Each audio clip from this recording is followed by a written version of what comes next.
It was an eventful day of testing for IndyCar at the Barber Motorsports Park in Birmingham, Alabama. And in particular, it was certainly notable for the first laps by former Formula One driver Romain Grosjean, and the first time he's been back in a real race car since his devastating crash at Bahrain. And unfortunately, at the beginning, it was punctuated by another crash very early on, but Grosjean continued on, and we are going to talk about him and the rest of the IndyCar drivers that tested today.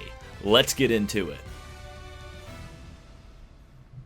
And it's another day, another IndyCar test. Welcome back to the channel. Now, for those of you who may be clicking on this video for the first time, or a IndyCar testing review for the first time, it's important to note that there are no official IndyCar tests sanctioned by the series this year. They're all private tests carried out by the teams themselves. And so we've got to put a greater emphasis on these than we ordinarily would, because these are the only times cars are going to be on track before the season starts April 18th at Barber Motorsports Park. And this test in particular, because it takes place at Barber, where the season opening race will be taking place, this gives us a pretty good idea of what teams are where and what manufacturers are where, stacking up going into that first race of the season. Now, it wasn't all the teams, and that's kind of important as well, because there are some heavy hitters that did not show up at this test. Chip Ganassi Racing, Andretti Autosport are the first ones that come to mind, and as well, with their incredible testing pace so far, McLaren, Arrow McLaren SP, they were not there either. But Penske was there, Dale Coyne Racing was there, and Ed Carpenter Racing is looking very strong on the road courses. So let's get into the testing times and take a look not only at what lap times were run, but how many laps were turned, because I know a lot of people were commenting in the past videos that's more important information, and I agree with you. So I've worked to get that information to you. Let's take a look at it. And so a bit of a surprise, Rinus VeeKay topped the charts today with 105 laps at a 106.5. Obviously, it's hard to tell because the cars haven't actually raced at Barber since they've included the aero screen, so it's hard to know if that's going to be representative of what the pole time will be. By the time April comes around, I would guess it'll be a little bit faster because they'll have access to the Firestone Reds. But VeeKay, he came on very strong at the end of last season, and I would expect that we're going to see and hear a lot more of Rinus VeeKay as things go on. But I think that's impressive because while Ed Carpenter Racing certainly hasn't been the worst team on the road courses in the past, they also haven't necessarily been quite there at that race-winning pace that they may have been in the Joseph Newgarden era. Now it looks like maybe they're lifting themselves back up into that conversation, and Rinus VeeKay is probably a pretty big part of that. Sebastian Bourdais, second overall on the board for AJ Foyt Racing. I mentioned this in kind of my preview yesterday, that this is a track that Bourdais excels at.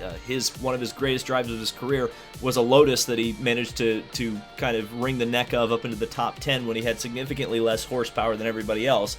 And he's kind of doing it again with AJ Foyt Racing. I think Bourdais is going to be a major factor in helping AJ Foyt Racing get back on pace after a couple of years of relative mediocrity in this IR18 era. Graham Rahal in third. He actually turned the most laps of anybody at 141 laps, so Graham was absolutely pounding the pavement. And at the test that I attended in Sebring, it was very similar, where Rahal did the lion's share of the laps. He was, running from sun up to sundown, and this is another example of that. And it looks like the Rahal Letterman Lanigan team, at least with Rahal, has found some real speed. Will Power was fourth, the first of the Team Penske cars. Again, Will Power is another driver I kind of singled out and said a Barber is a track that suits Will Power and his driving style, and I wouldn't be surprised if once we get back in April that he won't be competing for the pole position. Connor Daly. Now, he's the second Ed Carpenter Racing car, and really he was up near the top of the board all day. I was trying to watch it as best I could throughout the day where the times were landing, and Connor was up there through most of the day. In fact, Newgarden actually was leading the board for the longest time, and Daly actually managed to get ahead of him. Though I will point out, as we can see, Joseph Newgarden sitting 6th on the board, but easily did the fewest laps of anybody in the field. So you got to think that Newgarden's feeling fairly confident, and his team is feeling fairly confident in their program to not necessarily take all of the time given to them, and only had to run 54 laps. I think that should worry the competition just a little bit. They put it in the barn early, and I think there's probably a reason for that. The second page, we see a lot more of Team Penske here, but again, the times are so close. I wouldn't necessarily hit the panic button on Penske, and especially because it's testing. These are unofficial times, and there's no money on the line. I would expect that Penske will probably be there a lot closer to the front, but it's nice to see McLaughlin kind of up there again. Certainly it seems like, in my opinion, at least from my observations of McLaughlin, his weakness is still the street circuits. It looks like the road courses are coming to him a lot quicker, and that would be great evidence what he did last year in testing at Circuit of the Americas, being 3rd overall on the board. Simon Pagenaud hasn't been that impressive in testing, it has to be said, thus far, but again, testing and race conditions are so much different. Big shout out to Dalton Kellett. Didn't run a lot of laps, did have an off-course excursion at one point. In fact, both of his AJ Foyt teammates did that. Both Kellett and Bourdais got off the course. We'll show you Bourdais' footage later on in this video. But good on Dalton for not being way off the pace. I think a lot of guys give him a lot of flack for that, and he's right there with the Penske cars in terms of lap times.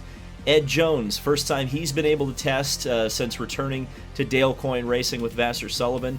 Did only 86 laps, but he was pacing ahead of his teammate Romain Grosjean. Takuma Sato did a significant amount of laps, over 100 laps, 111 laps there, and really didn't seem to be quite on the pace. And again, that's kind of seems to be par for the course with Sato this offseason. Just doesn't quite seem to have the pace in testing. We'll have to see how things shake out when the racing begins again. And Romain Grosjean, only 83 laps. Again, he did have an accident, only 14 laps into his opening stint.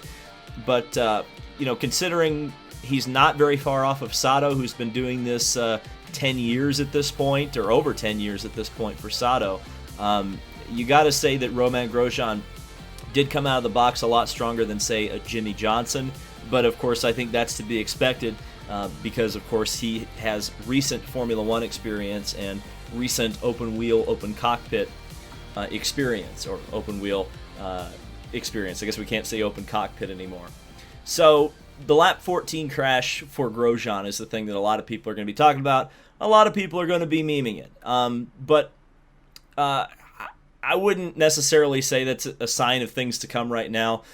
Remember, this is the first time he's been back in a race car since his crash in Bahrain, and quite frankly, it took not only a lot of balls to do that, but a lot of balls to get back in the car and go right back out and test more after he had his accident down there in Turn 1. And apparently it wasn't, if there even was contact, it's kind of hard to say because, again, we don't have any footage of it, and the photos we do have aren't really indicative. He definitely got into the gravel, as I'm sure you can probably see from the photo I'm putting up on the screen, but outside of that, we don't know a whole lot. He just essentially spun it. There wasn't a ton of damage. He was out within, I think, 30 or 40 minutes after this. And it's his first day. I think we should be cognizant of that. His first day in IndyCar, his first day not having a whole lot of testing or experience with this level of grip. I can't even imagine the last time a guy like Romain Grosjean has not driven a car with the reduced downforce of an Indy car for quite some time. And I'm sure it takes a little while to get that driving feeling for a different race car, especially when you've been at the pinnacle for so long of cars that can just essentially do whatever you tell them or ask them to do. Indy cars are a little bit different in that sense, and they're a heavier car, less horsepower, less drive off the corner. All of those things I'm sure Grosjean was figuring out, and a driver flying off the road, that's not unexpected either. Here's some footage of Sebastian Bourdais going off earlier today. We already talked about Dalton Kellett going off. So, it's not unheard of for drivers to go out of the ballpark a few times, especially when they're coming back into the sport. It's interesting. I definitely think Rinus VeeKay being on top is one that's kind of got my attention.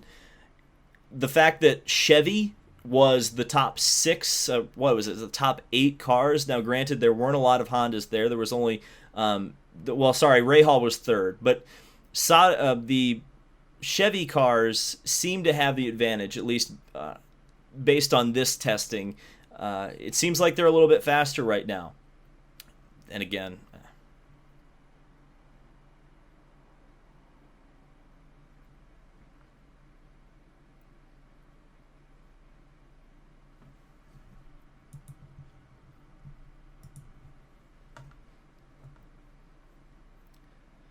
so what can we really take away from this test? I think there's a few things. I think Rinus VeeKay is going to be for real. I would be surprised if there's a sophomore slump, but you never know. It could be possible. But his pace here is very impressive as far as I'm concerned. Same for Connor Daly, to be honest with you. It looks like Ed Carpenter Racing could be a real threat when we come back in April. Team Penske will be something to look out for, particularly Josef Newgarden. Josef Newgarden could have a career year this year. That's going to be one driver that I'm going to be looking at because he's right there on pace with a lot of the faster guys when they all went to Sebring. He was right there with Dixon and Rossi and Herta and O'Ward. And I think those guys, those 5, including Newgarden, those are going to be the guys to beat for the championship this year. And so could a Rinus VeeKay or a Sebastian Bourdais get into that conversation? Maybe. And again, not time to panic on Romain Grosjean right now. Quite frankly, I've said this before about Jimmy Johnson, not time to panic on him either. It's going to take these drivers a while to get accustomed to IndyCar, but I have no doubt that they'll be able to do it. So, thank you guys so much for watching. Thank you to the folks that you have seen their footage. They just sent me that footage and said, David, you can use this, and thank you guys so much for doing that for me. And I hope you like seeing your stuff in my video. It seems like I should have probably gone to this. I didn't know you could do spy shots, so to speak, at Barber Motorsports Park. So maybe next time they test there, I'll actually pack a bag and head over there. I don't know. But thank you guys so much for watching. This has been David Land on YouTube. Subscribe for more motorsport content, and I will see you in the next video.